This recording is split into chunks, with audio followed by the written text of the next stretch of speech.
परमपिता परमेश्वर, हम आपका हृदय से धन्यवाद करते हैं क्योंकि आप महान, अनुग्रहकारी, दयालु और सामर्थी परमेश्वर हैं।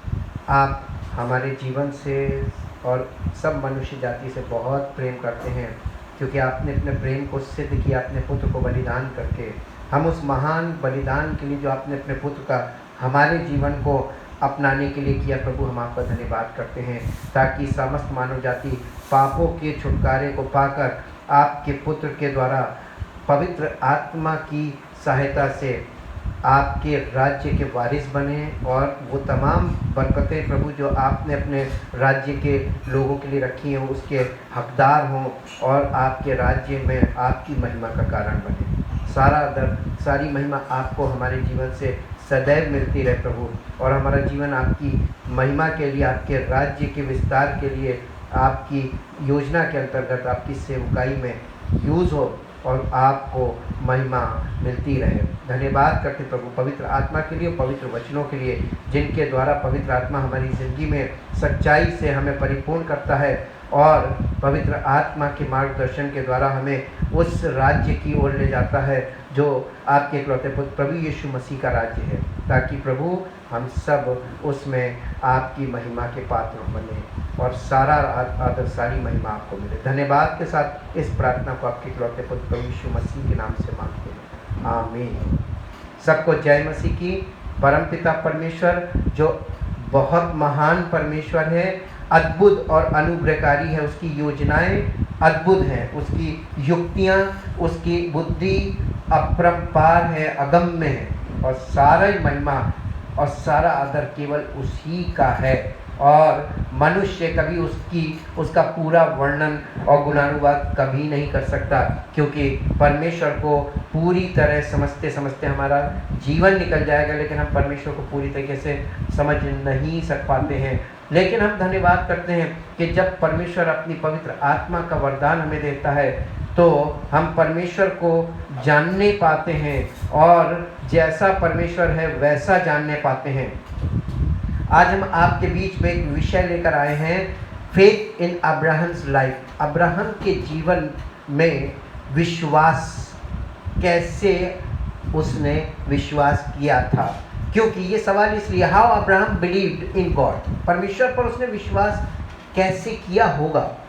ये कठिन है, बहुत कठिन है, और उस ज़माने में तो बहुत कठिन था, क्योंकि उस ज़माने में मैंने पॉइंट्स बनाए हैं, no prophet, no priest, no preacher, no church, no Bible, no temple.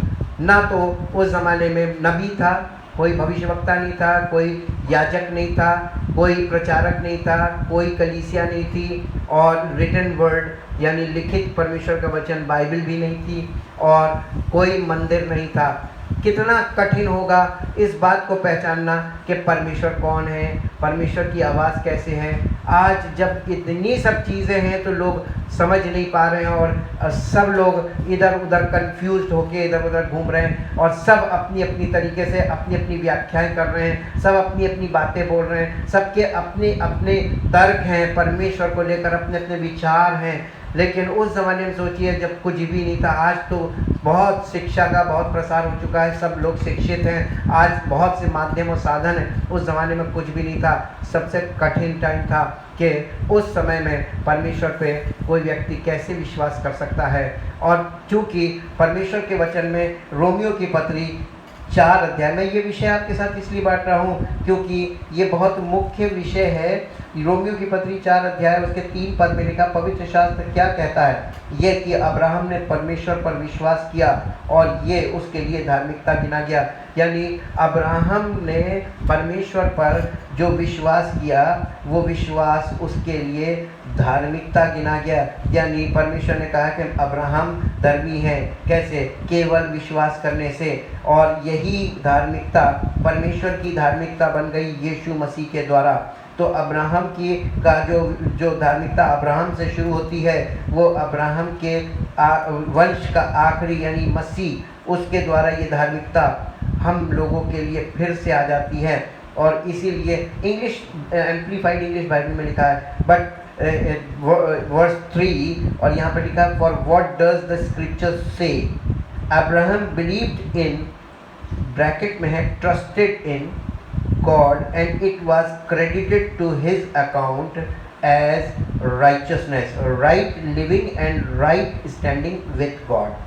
यानी राइट लिविंग, धार्मिकता क्या चीज़ है? Right living and right standing with God, परमेश्वर के साथ सही संबंध में आ जाना या परमेश्वर के साथ संबंध स्थापित हो जाना सही तरीके से, सच्चाई से, उसी को धार्मिकता बोलते हैं, उसी को धर्म बोलते हैं। अब्राहम ने परमेश्वर पर कैसे विश्वास किया होगा? उत्तर पवित्र आत्मा ने परमेश्वर के वचन के द्वारा हमें दिया। Abraham obeyed the voice of God. सबसे पहले हमारे साथ निकाल के हम आपके साथ पढ़ेंगे जो परमेश्वर के वचन में उत्पत्ति की पुस्तक 12 अध्याय में, यहाँ पर सबसे पहले अब्राहम को परमेश्वर ने बुलाया और यहीं पर उसका वर्णन आता है।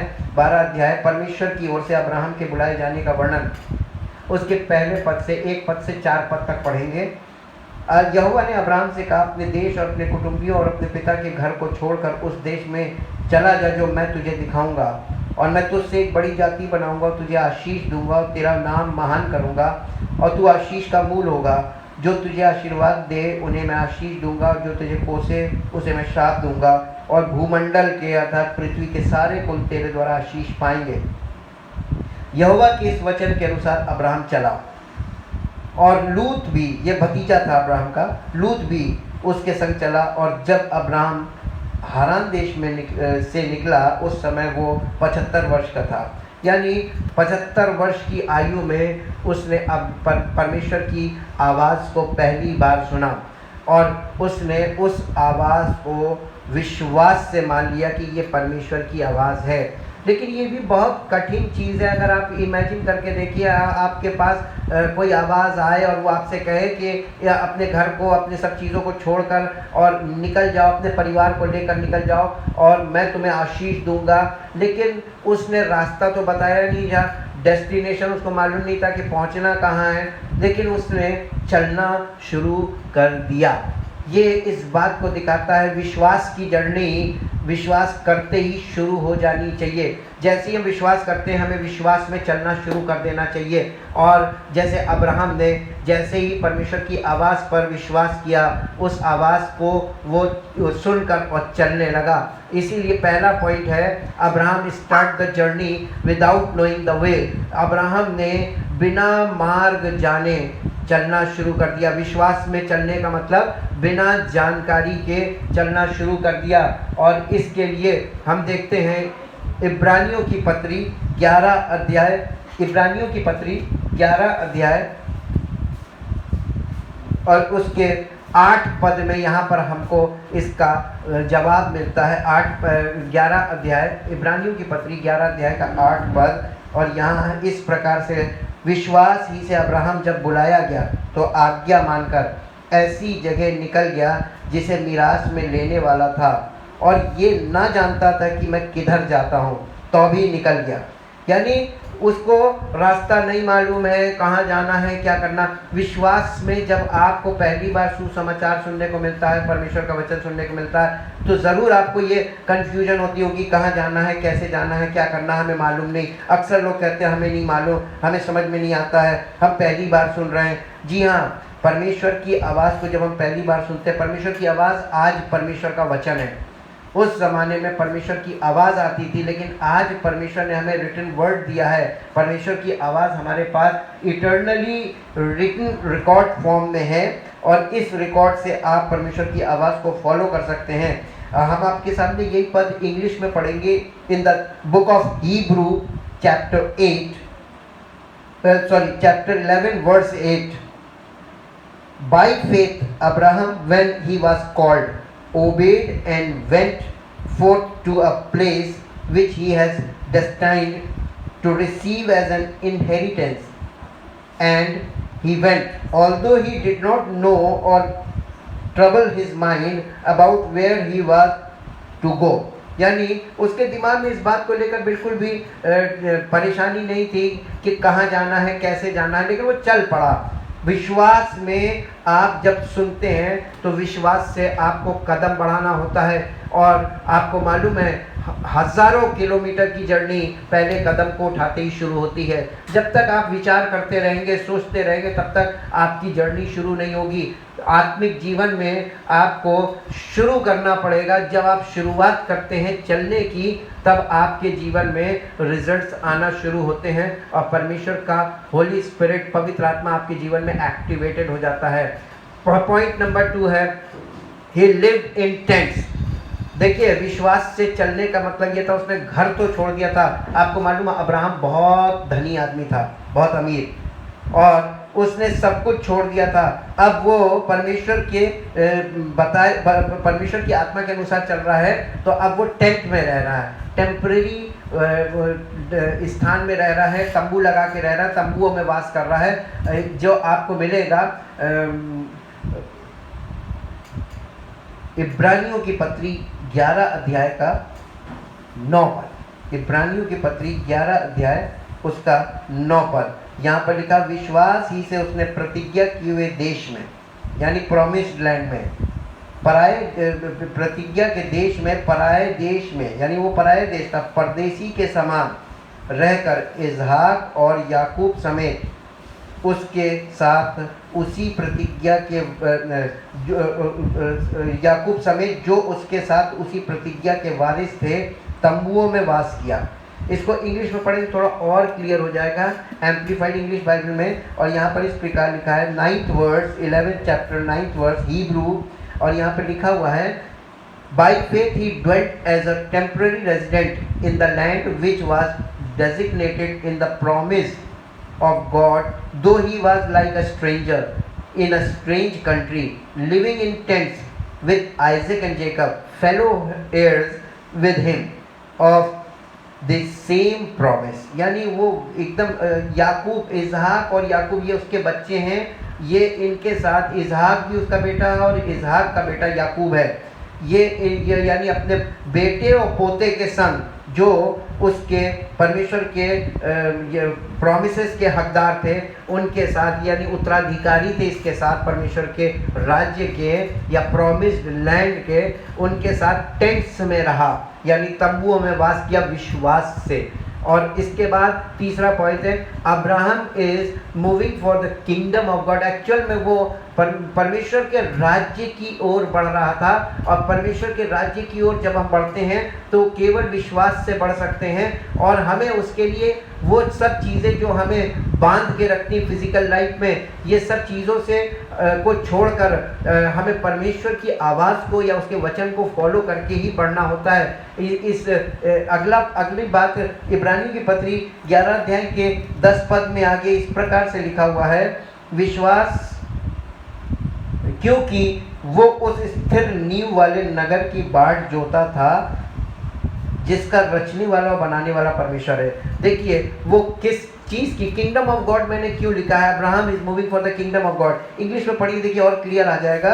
ये किंगडम ऑफ गॉड नहीं तो और क्या हो सकता है। इसका वर्स 10 है, for he was waiting expectantly and confidently looking forward to the city which was fixed and firm foundations, whose architect and builder is God। ये किंगडम ऑफ गॉड ही है जो प्रॉमिस्ड लैंड के रूप में वहाँ पर दिखाया गया था, और स्पिरिचुअली ये नए नियम में यीशु मसीह के द्वारा स्थापित हुआ, and Jesus is the foundation of that kingdom. अब इसके बाद एक अगला पॉइंट आता है, Abraham had one problem. Abraham के साथ एक बहुत बड़ी समस्या थी। अब उसकी समस्या देखिए क्या थी। हालांकि वो विश्वास से परमेश्वर की आत्मा की आवाज़ को सुनकर चल पड़ा, लेकिन आप इसके उत्पत्ति उसके 15 अध्याय में जब आते हैं, 15 अध्याय में यहाँ पे परमेश्वर अब्राहम से बात कर रहा है, जिसे आप प्रार्थना कहते हैं।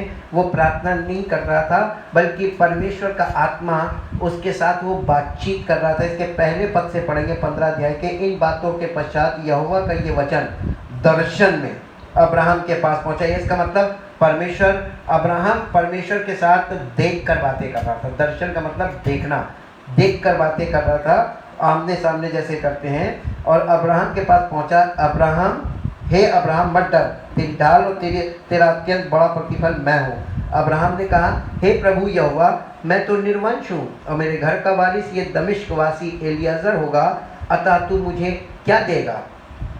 तो और अब्राहम ने कहा, मुझे तो तूने वंश नहीं दिया, और क्या देखता हूँ कि मेरे घर में उत्पन्न हुआ एक जन मेरा वारिस होगा। ये इसके घर का स्लेव था, यानी इसके घर का वो नौकर जो इसी के घर में उत्पन्न हुआ था। उस ज़माने में स्लेवरी टाइम था, लोग गुलाम रखते थे और उनकी जनरेशन्स भी उस परिवार में बढ़ती जाती थी। लेकिन परमेश्वर तब यहाँ पे चौथे पद में आते हैं, 15 अध्याय के चौथे पद में, तब परमेश्वर ने इससे प्रॉमिस करना शुरू किया। 15 अध्याय के 3 पद में अब्राहम की समस्या का वर्णन है और 4 पद से पर अब्राहम से परमेश्वर का आत्मा, परमेश्वर का वचन उसको मिलना शुरू किया, यानी परमेश्वर की आत्मा उससे बात कर रही थी। The promise of God to Abraham, उत्पत्ति 15 अध्याय 4 से 6 पद तक देखेंगे और यहाँ पर लिखा हुआ है कि तब यहोवा का ये वचन उसके पास पहुंचा, ये तेरा वारिस ना होगा। परमेश्वर ने कहा, ये तेरा वारिस नहीं होगा। कौन? एलियाजर। तेरा जो निज पुत्र होगा वही तेरा वारिस होगा। और उसने उसको बाहर ले जाके, किसको? अब्राहम को परमेश्वर ने बाहर ले जाके कहा, आकाश की ओर दृष्टि करके तारागण को गिन। क्या तू उनको गिन सकता है? इसका मतलब रात का समय था। फिर उसने उससे कहा, तेरा वंश ऐसा ही होगा। उसने यहोवा पर विश्वास किया और यहोवा ने इस बात को उसके लेखे में धर्म गिना। यानी परमेश्वर की इस बात को उसने बिलीव कर लिया कि परमेश्वर ऐसा कर सकता है। लेकिन आपको मालूम है, इसके विश्वास में अस्थिरता थी। ये विश्वास तो करता था, लेकिन विश्वास में इसके मन में उथल पुथल भी चलती थी। और परमेश्वर का वायदा उसके जीवन में पूरा भी हुआ जैसा परमेश्वर ने उससे कहा था। और वो आपको मिलेगा इब्रानियों की पत्री उसके 11 अध्याय के 11 पद में ऐसा लिखा हुआ है। यहाँ पे देखिए कंडीशन क्या थी और उसके बाद भी परमेश्वर ने उसके जीवन में कुछ किया। विश्वास ही से सारा ने आप बूढ़ी होने पर भी गर्भ धारण करने की सामर्थ पाई, क्योंकि उसने प्रतिज्ञा करने वाले को सच्चा जाना था। कि उसको सारा को मालूम था, पहली चीज़ तो वो बूढ़ी थी और दूसरी चीज़ वो बांझ थी। दोनों कंडीशन थी और अब्राहम भी बूढ़ा था। यानी कोई कंडीशन नहीं थी कि संतान उत्पन्न हो। लेकिन उन्होंने जिसने प्रतिज्ञा की थी, वचन किसका माना था? परमेश्वर का। और इसलिए चूंकि उन्होंने परमेश्वर की बातों पर, उसके वचन पर विश्वास किया और ये कंडीशन पूरी हो गई, ये वायदा पूरा हुआ, प्रॉमिस फुलफिल्ड हुआ और वायदा पूरा हुआ। और ये आपको आगे इसमें देखेंगे, रोमियो की पत्री 4 अध्याय के 16 पद में उसकी गवाही पूरी छपी हुई है यहाँ पे कंडीशन के साथ। और यहाँ पे 4 अध्याय के 16 पद से हम आपके साथ पढ़ेंगे। यहाँ पर इस प्रकार से लिखा हुआ है, इसी कारण प्रतिज्ञा यानी प्रॉमिसेस, परमेश्वर के वायदे विश्वास पर आधारित हैं कि अनुग्रह की रीति पर हो, कि वो उसके सब वंशजों के लिए दृढ़ होना, कि केवल उसके लिए जो व्यवस्था वाला है, वरन उनके लिए भी जो अब्राहम के समान विश्वास वाले हैं, अर्थात हम अन्य जाति। वही तो हम सबका पिता है। कौन? अब्राहम। जैसा लिखा है, मैंने तुझे बहुत सी जातियों का पिता ठहराया है। उस परमेश्वर के सामने जिस पर उसने विश्वास किया और जो मरे हुओं को जिलाता है और जो बातें है ही नहीं उनका नाम ऐसे लेता है कि मानो वे हैं।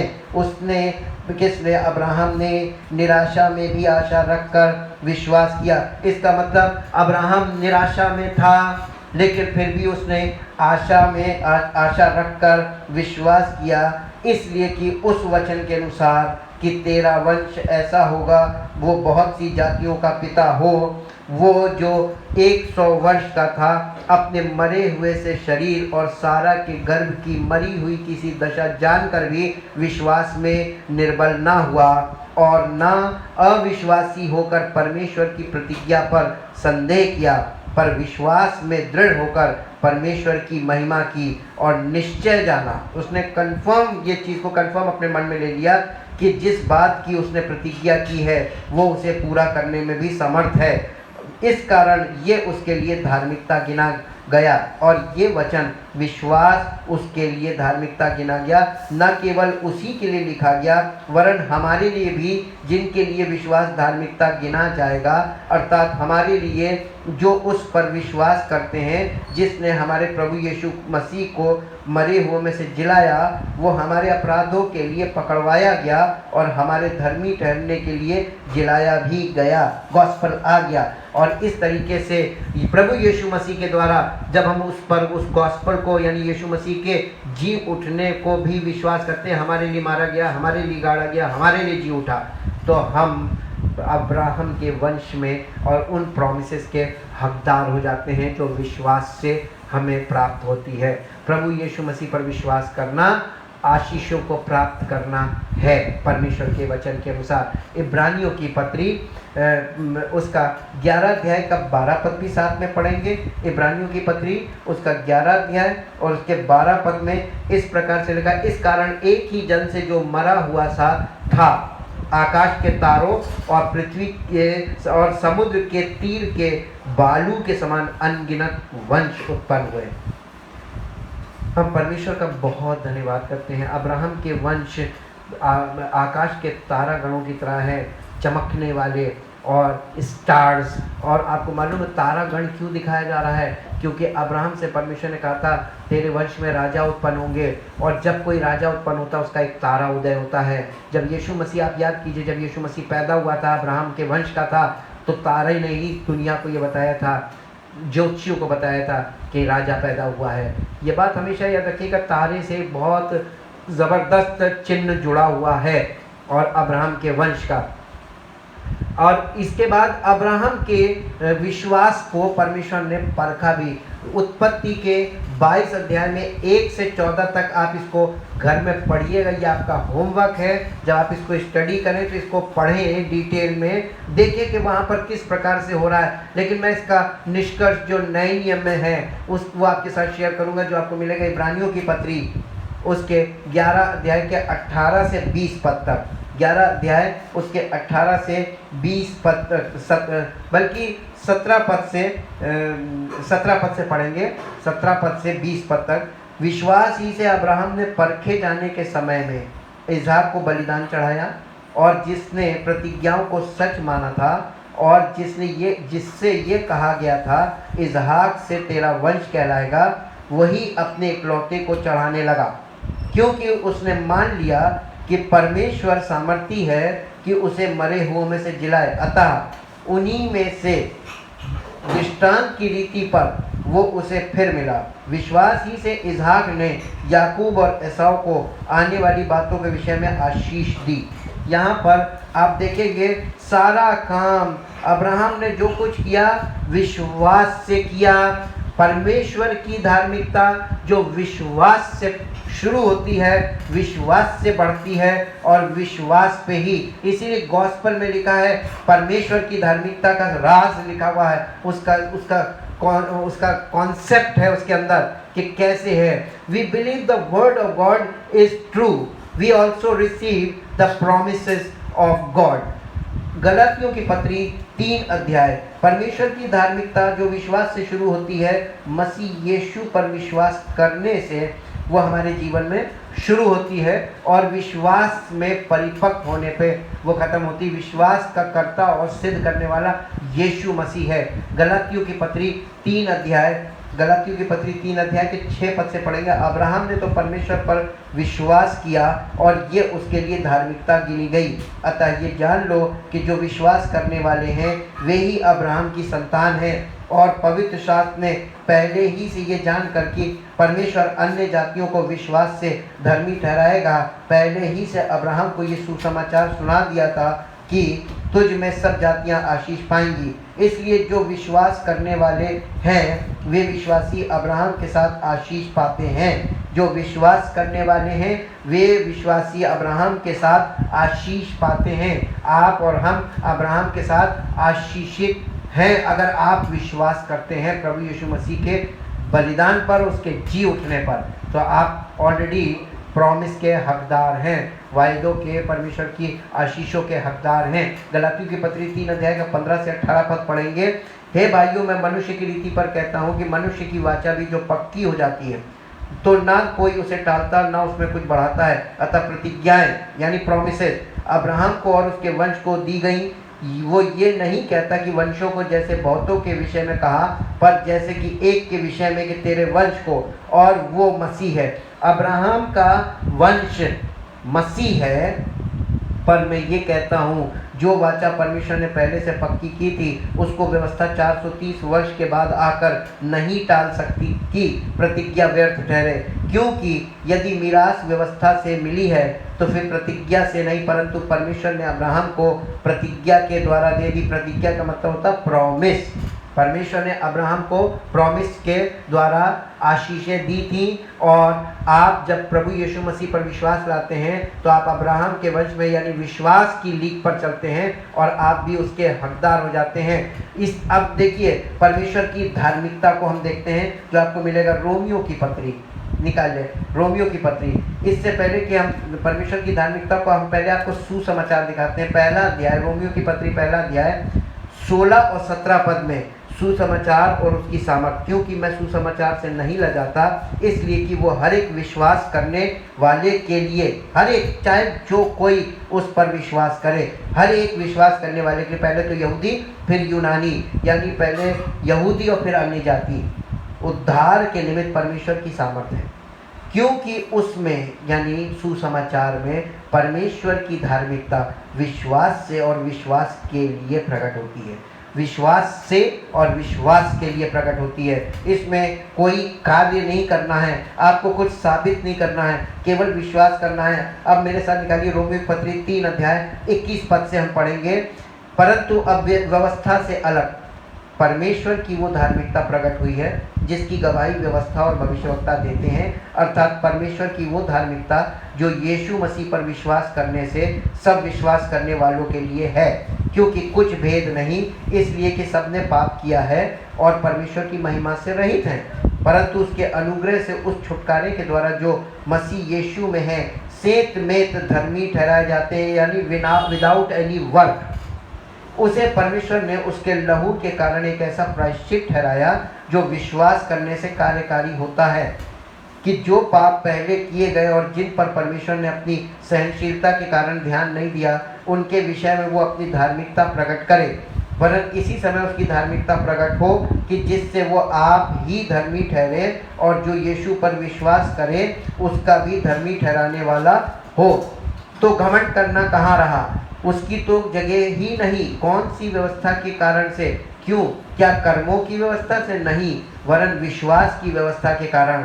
इसलिए हम इस परिणाम पर पहुंचते हैं कि मनुष्य व्यवस्था के कामों से अलग ही विश्वास के द्वारा धर्मी ठहरता है। क्या परमेश्वर केवल यहूदियों ही का है? क्या अन्य जातियों का नहीं? हाँ, अन्य जातियों का भी है, क्योंकि एक ही परमेश्वर है जो खतना वालों को विश्वास से और खतना रहितों को भी विश्वास के द्वारा धर्मी ठहराएगा। परमेश्वर एक ही है और वो सबको धर्मी ठहराना चाहता है। और कैसे ठहराना चाहता है? विश्वास से। जब आप परमेश्वर के एकलौते पुत्र प्रभु यीशु मसीह पर और उसके उस बलिदान पर जो उसने हमारे पापों के लिए दिया है, हम उस पर विश्वास करते हैं कि मेरे लिए मारा गया, मेरे लिए गाड़ा गया, मेरे लिए जी उठा, मेरा है मसीह। जैसे ही आप इस चीज़ को बिलीव करते हैं, यानी अपने अंदर रिसीव कर लेते हैं। बिलीव मीन्स रिसीव करना। When we receive Jesus as my personal savior, we receive the gift of the Holy Spirit from above.